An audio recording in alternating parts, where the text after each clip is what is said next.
നമസ്കാരം, SS ക്രിയേറ്റീവിലേക്ക് സ്വാഗതം. 2-3 thin dolls ആയിട്ടാണ് വന്നിട്ടുള്ളത്.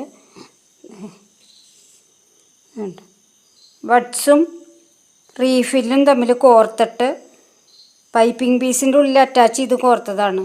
ബഡ്സും റീഫില്ലും പൈപ്പിംഗ് പീസിൻ്റെ ഉള്ളിൽ അറ്റാച്ച് ചെയ്ത് കോർത്തിട്ടുള്ള ഒരു ഡോളാണത്. പൈപ്പിംഗ് പീസിൻ്റെ ഉള്ളിൽ അറ്റാച്ച് ചെയ്ത് കോർത്തതാണ്. ഇതാണ് പൈപ്പിംഗ് പീസ്. കണ്ട, പൈപ്പിംഗ് പീസിലേക്ക് അറ്റാച്ച് ചെയ്തേക്കുകയാണ്. ബഡ്സും റീഫില്ലുമാണ്. ഓൾഡ് ബഡ്സും റീഫില്ലും ഉപയോഗിച്ച് ചെയ്തതാണ്. നമുക്ക് ഹാങ് ചെയ്തിടാൻ പറ്റിയ ഡോളാണ്.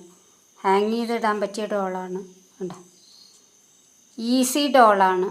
ഈസി ആയിട്ട് മേക്ക് ചെയ്യാവുന്ന ഒരു ഡോളാണ്. ഹാങ് ചെയ്തിടാൻ നമുക്ക് കാറിലൊക്കെ തൂക്കിയിടാൻ പറ്റിയൊരു ഡോളാണ്. മെറ്റൽ ത്രെഡ് ഉപയോഗിച്ച് കോർത്തെടുത്തേക്കുന്നതാണ്.